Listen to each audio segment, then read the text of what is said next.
The hold that this one Crashout cat has on me is literally insane. Their delectable, juicy love ink sustains my dried up black heart. If you're not familiar, Bittersweet Candy Bowl is like the furry webcomic Bible. Well, other than Two Kinds, but I haven't read that one. Did you know that the Two Kinds author and Markiplier are brothers? Did you know that Markiplier and I are brothers? I'm getting distracted.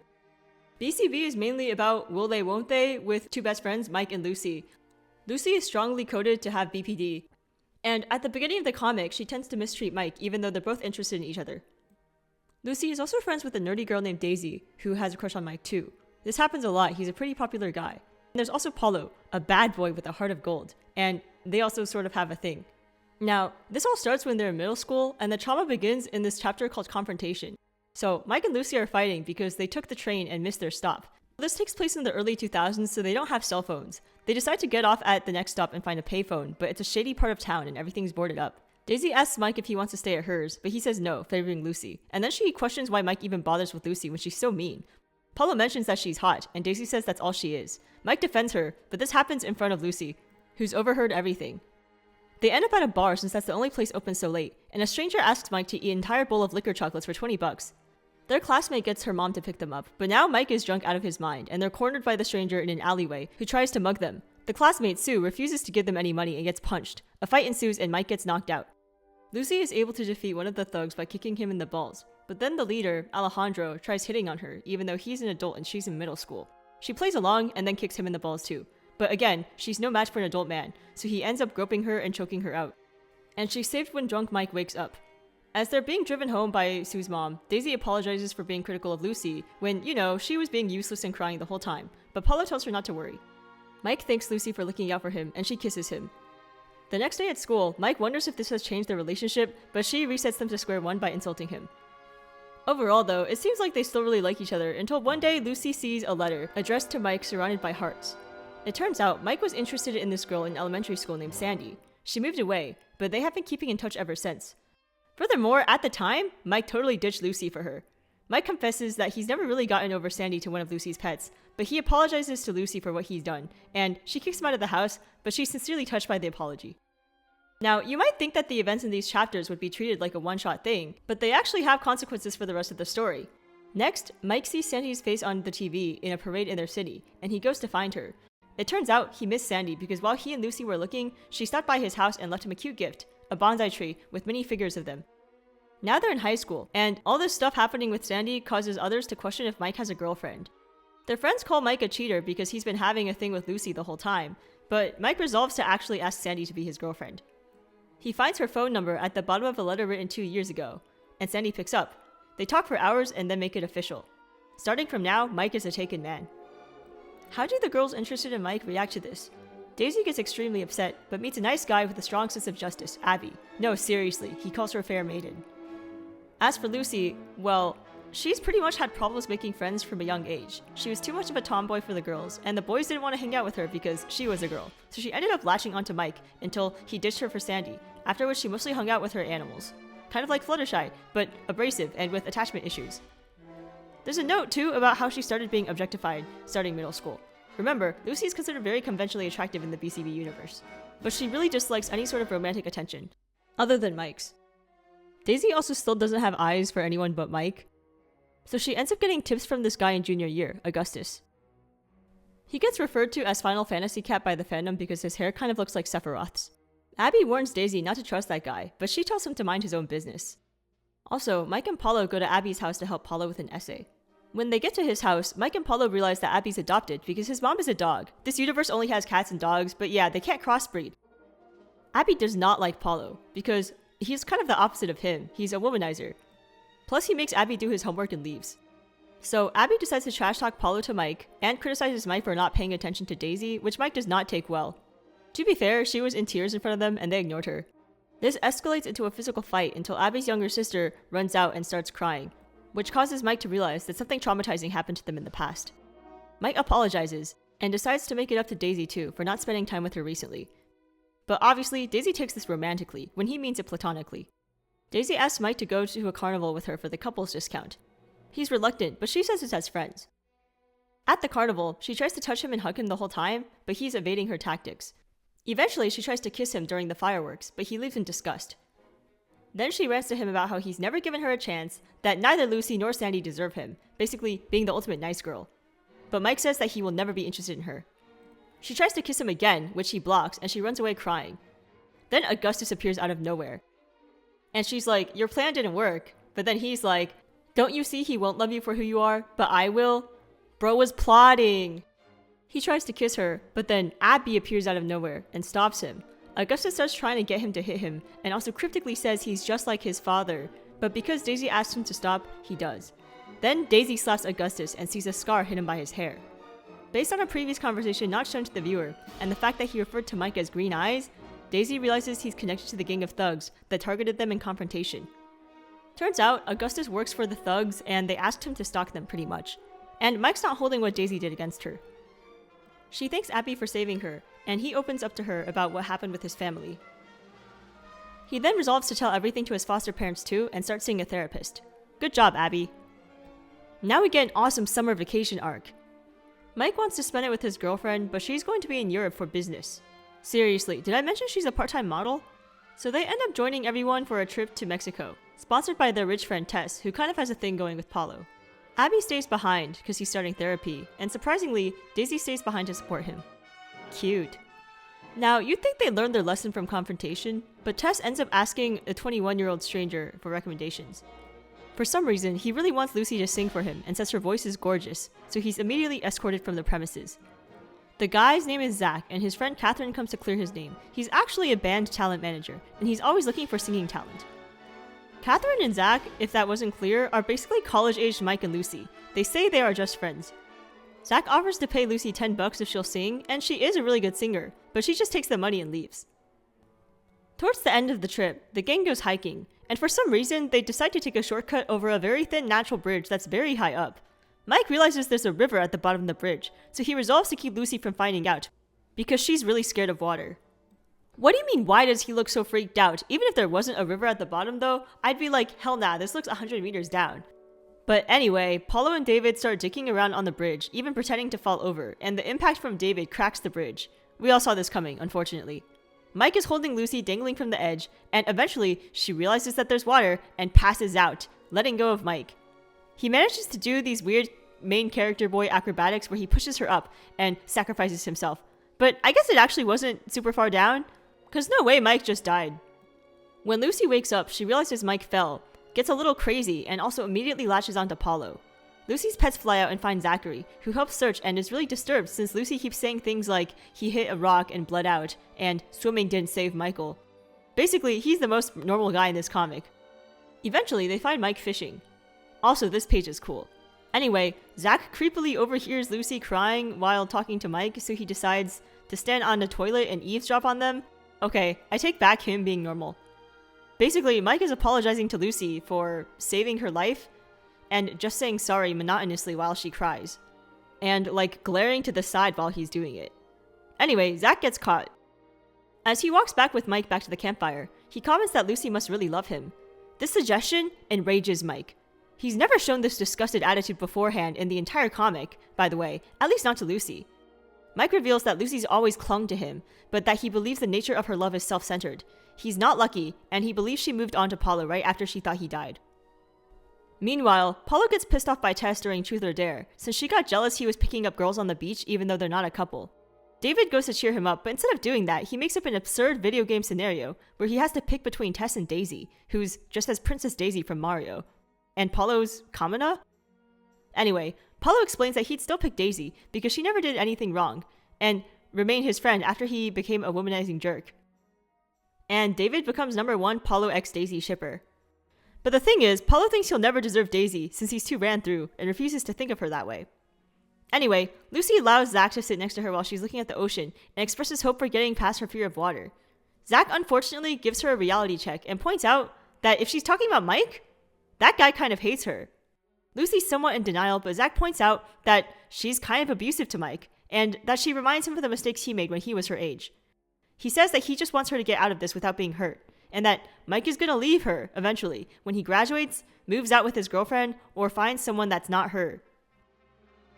Lucy can only beg for a way to make him stay, but Zach tells her that sometimes your crush doesn't love you back, and that she does have other friends who understand her. The next day, Zach and Catherine bid everyone goodbye, and Zach comments that they have trouble being honest with themselves.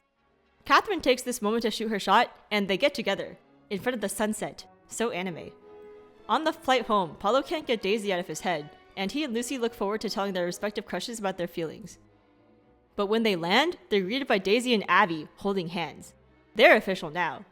So, the Paulo x Daisy ship has sunk, but Paulo gets over it pretty quickly. Lucy's having nightmares about Mike and Sandy, but she still decides to bite the bullet and tell him her feelings.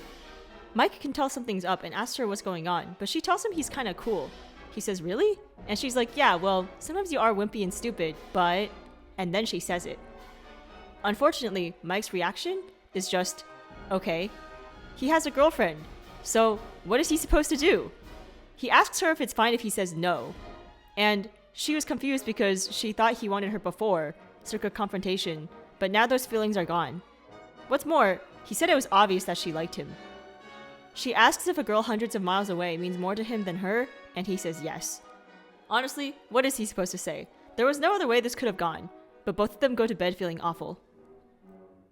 At lunch, Paulo clocks that something is weird between the two of them today, and he asks if they had sex. Mike wonders why people have to make a big deal out of everything, and Lucy says to stop acting like her feelings aren't a big deal. She's dragged away for girl talk, so she spills the tea, and everyone is shocked that Mike said no. I don't really understand why, because he's been dating somebody, but I guess you can't blame people in the friend group like shipping them. Most people don't even believe his girlfriend exists, so Paulo asks for a picture, and everyone's blown away. Again, she's a model. Lucy cries that Zach was right, but Sue offers to be there for her. Anyway, Mike and Lucy are avoiding each other, and Daisy wants them to talk it out. Mike says he's not her babysitter anymore, and she needs to pick herself up and deal. Lucy claims she's dealing without him just fine, and after more back and forth, Lucy runs away crying to Paulo's house. Paulo is actually sort of a gentleman, and lets her cry for hours and makes her food. Also, his parents are divorced and his dad works late, so they are home alone. She comes on to him, but he doesn't want to do it with her in that state, so in the morning they awkwardly sneak past his dad, and everything pretty much goes back to normal. David asks if he and Lucy are a couple since they've been acting closer, and Paulo reveals that she wanted to do it, but he didn't. Since the same thing happened with Tess, David asks if he's gay or something, even though Paulo did the right thing here. Nonetheless, he decides to start sleeping around to get his mojo back. The thing is, the two girls he did it with only did it to get back at Tess since they don't like her, and made fun of him for being inexperienced. David tells him to stop going after older girls and go after freshmen instead, and that works pretty well. He takes one of them out for a movie, and they have a good, wholesome time. Lucy and Tess confront him about sleeping around, and he's about to get into a giant catfight until the girl, Jasmine, saves him. And so they end up becoming a couple. Okay, and we finally get a Sandy chapter. She's been kind of a ghost this whole story. Anyway, in Sandy's life, she drops off a letter to Mike in the mail and does an interview. Child labor? She's happy talking to Mike on the phone, and Mike mentions there have been some tantrums to deal with, but he's generally doing okay. She says she really misses him, turns down love confessions at school, and has anger issues? Also, Sue's in drama club, and she's written a script for the school play. She wants to give Mike and Lucy the lead roles to help them become closer again. It's Lucy's birthday, and Mike doesn't even say anything. Lucy crashes out about this during lunch, and is greeted by Augustus, that creep. Lucy's not stupid though. She brings up that he tried to rape Daisy and tells him to fuck off. But she just goes see him again, and makes sure that he's not hitting on her first. He says she's not his type because she's too high maintenance. They have some good banter, not gonna lie. Oh, but when Mike sees Lucy hanging out with someone that tried to sexually assault one of their friends, he thinks she's pretty down bad. Also, Paul is having issues with his girlfriend because she has a lot of extracurricular activities and can basically never see him. Then one day, he sees Lucy in bad condition. Lucy insists on going to school for play rehearsal and gets on a random bus. But the bus doesn't stop until they get to the coast, and she throws up on him. It turns out Roseville is super far, but Paulo finds a shopping cart and she even sings her part of the play for him. It's beautiful, but it makes him cry. I'm not really sure. I think because they can't be together? Right, he says he'll make Jasmine so sad, and that he just wants to be with someone he really likes. When they get back to school, he's greeted by Jasmine, and she tells him that she got her dad to cancel violin lessons so she has more time to hang out. And she's paying. At rehearsal, Mike gives her some medicine, which is the first time he's talked to her in a while, which causes her to cling to him and cry. Oh man, oh god, I hate this chapter. Lucy and Mike are paired to work on a project together, and she's trying to be nice, but he keeps icing her out. In the library, she sees Augustus, and asks him how to deal with rejection. She says she's been having suicidal ideation. This angers Augustus, who's in a really bad family/gang situation, and he points out she has parents, a place to sleep, and lives in a nice neighborhood. He calls her worthless. He then says he's come to terms with the fact that Daisy isn't interested in him, and that he's content with the knowledge that she's smiling, even though it's from a distance. Then Mike's like, "Are you guys done?" and is pissed off. Lucy tries to make him laugh as they work together, and they go to his house to finish it when the library closes. Mike's siblings are happy to see her, and comments that she should get rid of the stick that appears up his ass when he isn't on the phone with Sandy.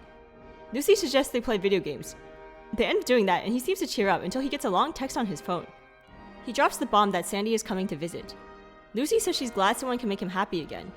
Then he goes on and on about how he's been happy, and he's only upset around her, and that he hates her. Guys, I think he hates her. He then says they have never been friends. Oh my god, what? And it flashes back to when he was on the phone with Sandy before, and mentioned Lucy had kicked him, and that they had gotten into a screaming match. Sandy apparently pointed out to him that a real friend wouldn't hurt him, and that she thinks she doesn't like Lucy. Then he dramatically announces that he's leaving the lunch table in January. That's crazy. He tells her that all his friends would pick him over her, and even calls her a parasite. Even still, Lucy begs him not to leave. Then his mom comes home, and he has a 180-degree personality change to tell his mom about the visit. The last thing we see is Lucy staring at his phone on the bed. Lucy leaves after saying she'll do the rest of the project herself. And the last thing she thinks of is Augustus talking about Daisy, saying, "It's from a distance, but I know she's smiling." Speaking of Abby and Daisy, we finally get the full story of what happened with his bio parents. His little sister makes presents for his mom every holiday in hopes they'll see her again. They always wish for their mom to come back on Christmas, but now he's old enough to connect the dots. He's saved from his depressing life by a call from Daisy, who asks if he's going to Tessa's Christmas party, but he says that he'll be busy because this Christmas, he wants to find where his mom went. His foster mom, to her credit, says that this is her job and she'll look into it for him. Basically, when Abby was very small, he found his dad's car parked at another building, and after spying on it for a while, he realizes his dad was having an affair. This is after his dad has been physically abusive to his mother their entire childhood. He has to break it to his mother, who then brings it up with his father, and this is the instigating event for his dad beating her to near death. Abby decides to take action and tells his sister to give a note to the neighbors and calls the cops. Before getting arrested, the dad blames Abby for ruining the family. These memories torment Abby, and he grows up to have violent anger issues. One time, he violently beat someone that was harassing his sister, and then his sister compared him to their dad, and he screamed at her, but saw the same look on her face that he used to see on their mom.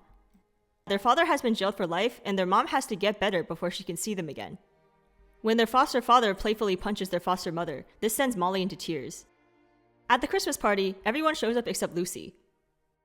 Abby's foster mom shows up with the news, since Abby wanted to know right away. Daisy comes with him as they get into the car to see his mom. Anyway, he's taken to a graveyard. Yeah, the reason his mom disappeared was because she actually died from the beating, but didn't want to trouble her children, so she chose instead to disappear. Nonetheless, Abby is depressed by this confirmation. Molly asks him if they found their mom, and he said yes, and left her gifts by the grave. Paulo saved Lucy some cake from the party, but when he opens the door, the oldest one of her pets, Lily, says she's busy. While Lily's distracted, he catches a glimpse of Lucy through the door and can see that she's not doing too well. Meanwhile, Mike is finally going to meet Sandy because she's got him special tickets to a fashion show. After waiting and waiting, his girl finally comes out, and after the show, he meets her backstage. It's been years. I'm pretty sure the last time they saw each other was elementary school, and she's taller than him now. Mike is a short king. They're so happy to see each other they can only touch each other's faces at first. And then Sandy says she wanted to make the visit extra special since she heard he's been down lately, from Lucy. So that's what Lucy was doing with the phone. Sandy goes to show him the message, but Mike's demeanor has completely changed, and he yells at Sandy not to believe whatever she said. Sandy shows him the text though, and it's this. "Hey, this is Lucy. Don't respond to this." And then she admits that she's the reason Mike has been angry and upset, and that she won't bother him anymore. Sandy says that Lucy sounds sorry, and that it was not her intention for them to hate each other. She tells Mike to talk it out, to which Mike says maybe it'll be fixed if she just dies, and Sandy baps him. They also got each other presents. A blue scarf similar to one he had in the beginning of the comic that he later lost. Her micromanaging mom tells her she has to leave, but not before she gives him a surprise kiss goodbye. After getting back, Mike finds himself walking near Lucy's house and is hit by a snowball from Yashi. Lily tells him to just go. This hedgehog has been depressed for so many chapters, guys. Then Tess holds a New Year's party. Paulo opens up to her about his issues and realizes he's actually in love with Lucy and that he needs to end things with Jasmine. Meanwhile, Augustus sees someone standing on the roof and runs upstairs immediately. It's Lucy, about to jump. But she claims she actually wasn't? He says he'll wait downstairs until she's done. When Jasmine makes it to the party, Paulo tries to break up with her, but Jasmine has something to say too, and it turns out she was going to suggest a breakup as well. And they laugh about it together. Finally, we get to the play.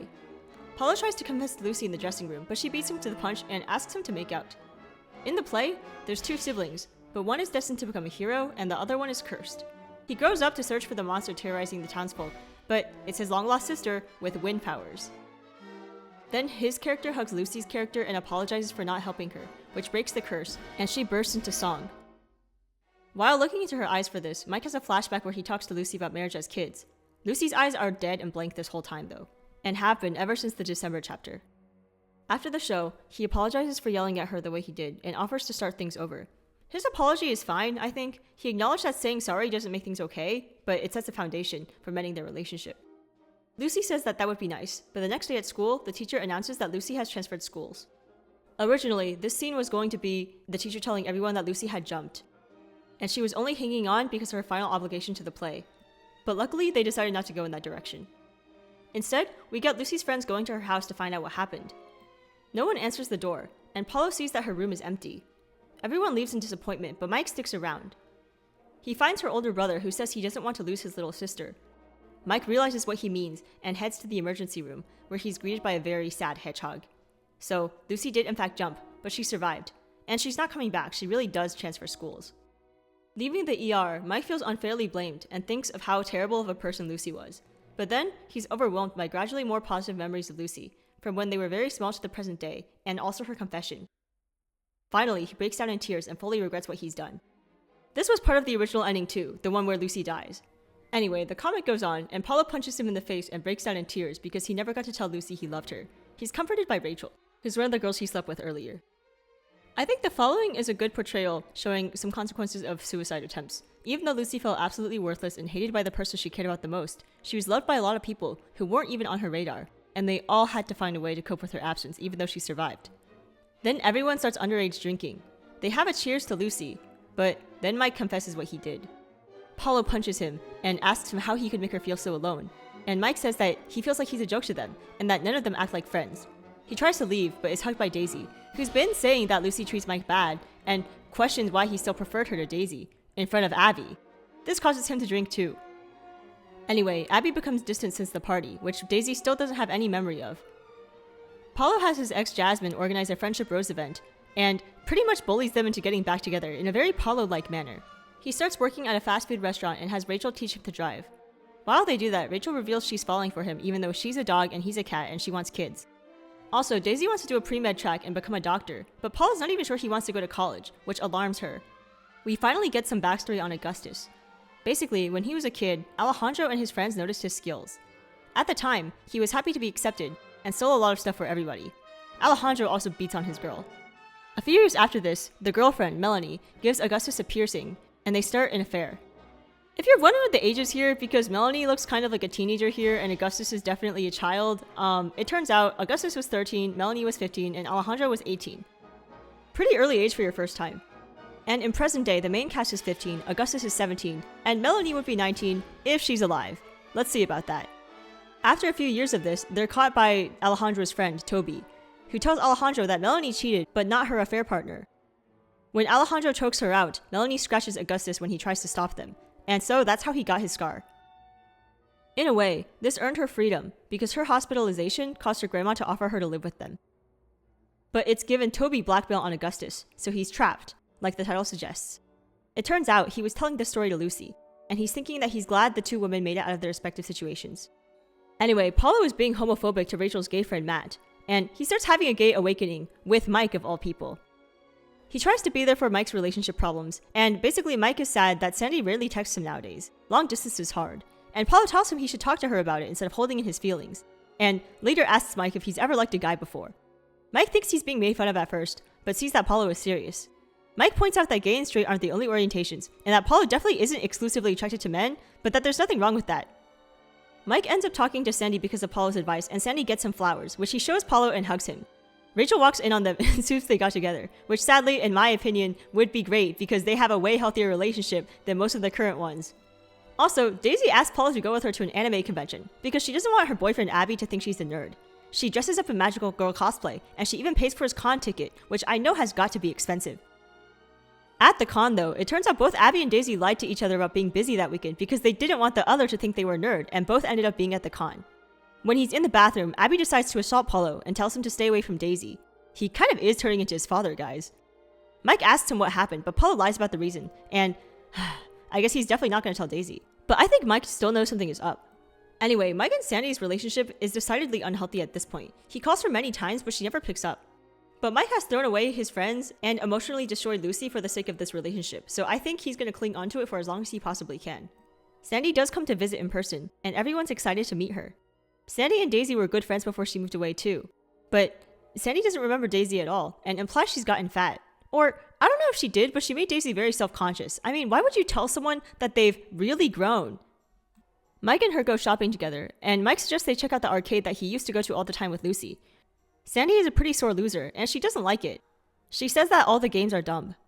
When they're taking a romantic sunset walk together, she says she's not as lonely as she used to be, because now she's really hit her stride. He tries to raise her even though she's wearing heels, and she yells at him to grow up. Mike feels super bad about this, and he says that he thought it would be fun. Sandy goes on to sarcastically say it would be fun if she was 8.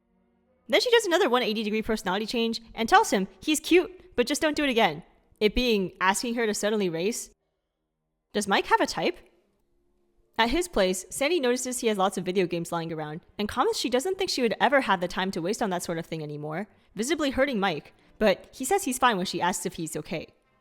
There is effort being made on Sandy's end though, because then she tells Mike she'd love to watch him play a game, and they have fun. She starts kissing him in the middle of playing, but when they get more into it, she begins to cry. Mike asks what's wrong, and her only response is that he's so nice. Honestly, I was suspecting that she was cheating here, because you would say that only if you were feeling guilty, and clearly she's not here to break up with him. Now, out of fucking nowhere, at school, we get Lucy. Mike tries to hide from her, but she doesn't join them at lunch, so it's not an issue. Paulo blames Mike for this and yells at Daisy. When Abby demands he apologize, Paulo comes clean about the assault, and he and Daisy break up on the spot. Where did Lucy go? That's right, she's looking for Augustus, and they have a super heartwarming reunion. This scene was big when it first came out. I remember all the fan art that came for it. I drew some too. Augustus has been held back, not because of bad grades, but because he missed too many classes because of Alejandro. Lucy promises to help him out because he saved her life. It turns out, after the play, she jumped, but she was found by Augustus, who ended up calling the ambulance. When she tells her family about his situation, they're all super grateful and offer to let him live with them until he can graduate. Also on the condition he stay away from Daisy. Yay, finally a win for Augustus. On the way home, Lucy asks why Mike is following her, because the previous year he did a perfect job avoiding her. Mike says that he didn't mean everything he said, but he's not able to answer her question when she asks him what he really meant then. Lucy says she has better things to do than worry about the guy who ditched her for his girlfriend, and it's not even about him dating her, it's just that Mike makes everything about Sandy, even in friendship, and she flips him off. Paulo invites her to yet another carnival, and she accepts. Mike goes home to text Sandy, but gets no response. Lucy and Paulo study together, and Paulo thinks about how Daisy wouldn't let him get away with just copying answers, and how she would make sure he's actually learning, but Lucy doesn't care. Anyway, it's revealed Lucy and Paulo went all the way before the play, but she had no intention of coming back. She insists on him not waiting for her, and that she wouldn't have done it in the first place if she wasn't planning on offing herself, and that she'll never give him a chance. Paulo angrily rips the head off the bear she won for him, but Lucy encourages him to make up with Daisy now that she's not dating Abby anymore. At Daisy's birthday party, they are able to talk things out. Daisy asks him why he acts so scared of her, and he admits that he doesn't think he deserves Daisy as a friend, because she's really smart, and Daisy admits that she thinks Paulo is very handsome, and Paulo tells her that she's pretty. Anyway, Mike's phone stays dry. Paulo complains at their lunch table about how Abby keeps glaring at him, and Mike tells him to shut up. Paulo asks him if he wants to talk about what's wrong, and Mike says, "I know you don't care," and Paulo retorts, "I'm literally asking you right now." I've had a conversation like this before. Then he takes Mike's phone, which causes Mike to slam Paulo's face into the table, giving him a nosebleed. Holy fuck.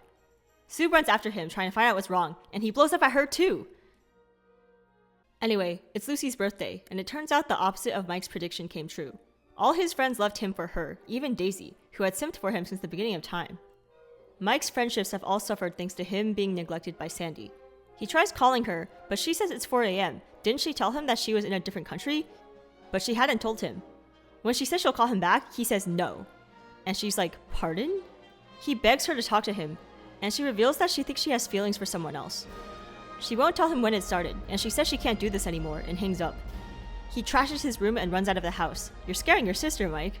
He runs back to his favorite tree, and who's standing under it is no other than Lucy. When she sees him, she immediately tries to leave, but instead he hugs her and begs her to stop hating him. She tells him to save it for his girlfriend, but he tells her that Sandy cheated on him. She says he can't tell her he hates her and pull this, but she ends up consoling him. She's tried to remove herself from the situation now multiple times to make better decisions, but damn Mike is like, I never stopped thinking about you.